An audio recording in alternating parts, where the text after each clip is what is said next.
So we've been leading up to this stage here, which is where we come to you deciding on whether or not you're going to sell or promote a product or service that you've created and all the work that goes into that, or pick a product that someone else has and sell what they have. It's not really a question of one's better than the other. It's really a question of where you are in your business cycle, what it is that you want to do. We discussed this very briefly at the end of the last section in terms of what it is that you want to do as far as executing against this journey. Do you want to build something and go through the entire R&D? And I'm not saying this is a negative thing. I've built my own products and I love doing it because I have complete and utter control. Or do you want to sell someone else's where the margins are predefined? I mean, certainly it's easier to get started, but is it easier to keep that rolling long term? So let's go and evaluate the both here. And this is going to be very structured. I'm not going to give you too many stories here. I'm not going to go into too many of my own opinions. I'm kind of just going to go off these predefined bullets that I've just prepared, and to give you a clear picture so you can just you can go over this and kind of go through it yourself and make a decision. So this is the pros in creating your own product. Well, first off, you've got complete control of how much money is coming into the business and how much money you're willing to pay out to distributors. It's pretty straightforward. It's your company. You know what you're doing. You've got complete control of the product and service. You can adjust it. You can make changes to it. It's not one of those situations where you're selling something and you think, oh, I wish it could just do this other thing. You can do that if it's your own business or service.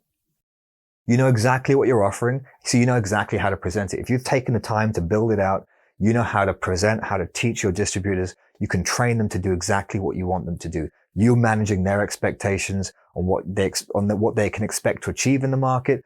But equally, you're also there setting them. You're setting the expectations. So if you created a product that has a high margin and you can explain it in a certain way and train them in a certain way, you're setting expectations in the way that's conducive to good business as far as you're concerned.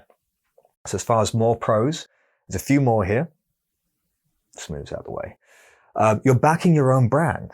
Kind of leads back to that training thing. It's the faith that's being instilled in your distributors that's being represented to the buyers. If they believe in you because you have a lot of faith in your own brand, which of course you do because it's your own product or your own service, that faith is basically mirrored by them if they're presenting it. And of course, remember I spoke about the benefits of using a distribution network.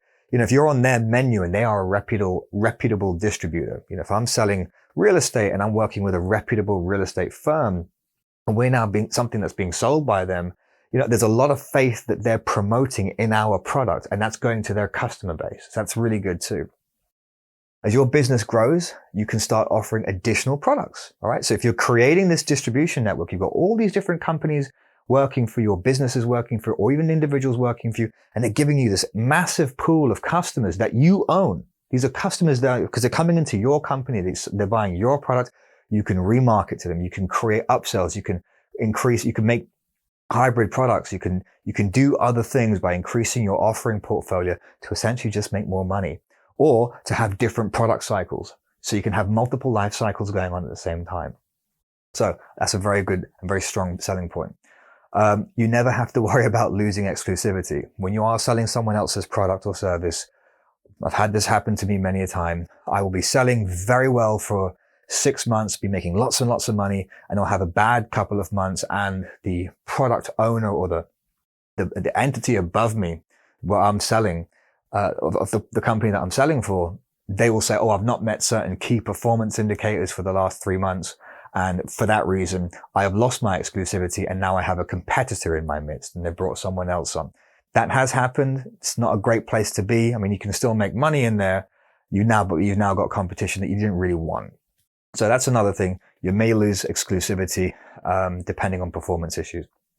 Now, the cons. One second here.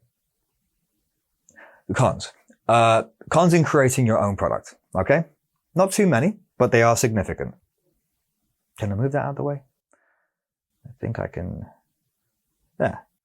The challenge is coming up with a viable business. All right. You have to create your business. DSSD in this instance, when you're creating the deal, it's really your business. You're coming up with the idea and you're having to structure it and build it. And then structuring comes into place where you're figuring out the numbers and how you can work with it. The challenge is doing that. And that's pretty much a huge job. It's a massive job. And you've got to check the product idea. You've got to think about, is there enough people out there willing to buy it? Is there enough of attention out there for this sort of thing? Is there enough of an emotional attachment? You have to kind of consider everything that I've been explaining throughout this entire training module. You'll have to consider it to the 10th or nth degree. Whereas if you're selling someone else's product, it's really more of a checklist you're going through. You're just checking off like, okay, there's a market. Yes. Okay. It's structured well. Yes. I think there's scalability. Well, they've proven it because they've been selling it. Okay, great. How am I going to distribute it? Different when it's your own product. You've got to do all of that work yourself, but you'll reap the rewards, right?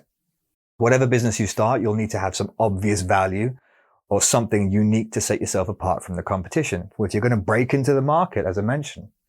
Even if you have, as I mentioned before, with all the different barriers to entry and the micro threats that you're going to, you are going to face with new entrants coming into the market, supplier power, buyer power, all of those different things.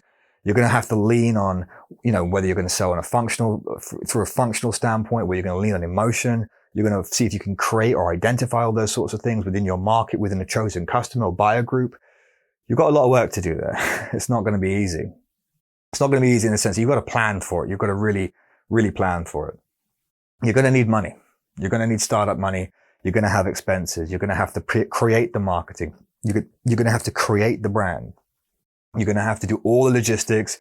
And if you're manufacturing anything, you're going to have to build the prototypes. You're going to have to get the first couple of steps done before you can do this. Now, it's not so bad if you are in a business where you have like a hybrid business. So you have something that you've already created and you are doing quite well, and you're going to create a hybrid business model. You're going to create something complementary to that business. So you can actually it makes the first couple of steps easier. But if you're literally starting from scratch and you have you're literally starting from zero. You've just got a bunch of money in your account. You're thinking, how can I create something? I don't want to spend all my money, but this is definitely going to be a bit of a rocky road because you've got to create everything from day one. And of course, the final and most important, you could screw it all up. You could make a mistake. It's happened to me. I built a business thinking that it was going to be the best thing, and it wasn't. And no one wanted to buy it. No one wanted to sell it. And you end up having to make that decision. I mean, that's where the Boston Matrix comes in, by the way. Just to take away emotion, just look at something and know when to stop flogging a dead horse. And then that happens. So that is something that you've got to contend with. It's a reality that you may have to face. I mean, if you've done everything right along DSSD, getting the deal right and structuring it appropriately, looking for scalability and looking for how you can distribute or deploy it, you'll be better set to take that journey. But if you haven't done a good job there, you can fail. There are variables that can come and get you. So that is the cons and what we'll do, or the pros and cons for creating your own product. Now we're going to look at the pros and cons for selling someone else's product. So I'll see you there.